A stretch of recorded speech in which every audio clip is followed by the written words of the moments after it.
Tigel says she paid a man $150 to smuggle her from Ethiopia to Sudan 4 years ago. She's never had a passport. She says she recently gave another trafficker in Khartoum $650 as a down payment to make another journey. He promised to smuggle her into Egypt. She changed her mind when she heard what happened to a group who had tried to do the same. We were told that 40 women had been arrested between Sudan and Egypt, and 4 men had been killed on the way. I decided to come home. Mitema has attracted smugglers trafficking goods and people into and out of Sudan for years.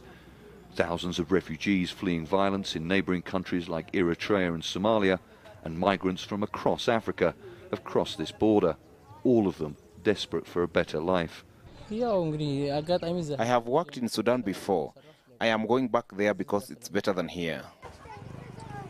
The Ethiopian government says that in 2014, police caught more than 1,650 people trying to cross the border illegally in this area. It says the numbers have dropped dramatically this year. Police say they arrested 15 people smugglers in Mitema in recent months.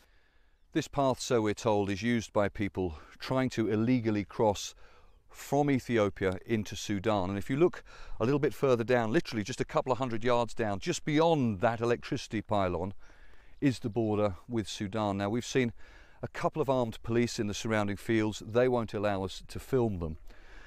But if you just look out at the vastness of this landscape, it shows how difficult it is to control, how difficult it is to police. And that, of course, means that people are still crossing this border illegally.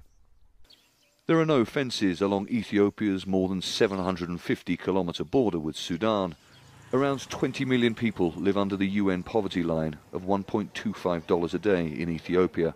The government says its awareness programme warning migrants and refugees of the dangers they face is working. A new anti-human trafficking law was passed in June.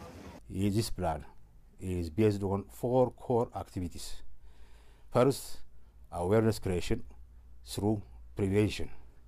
Second, protection and rehabilitation of migrants and returnees. Third, law enforcement. And fourth, cooperation and coordination with international organizations and EU countries. Tigel says she knows many refugees and migrants who made it to Europe. But she says she won't take that risk. Charles Stratford, Al Jazeera, Mitema on the Ethiopia-Sudan border.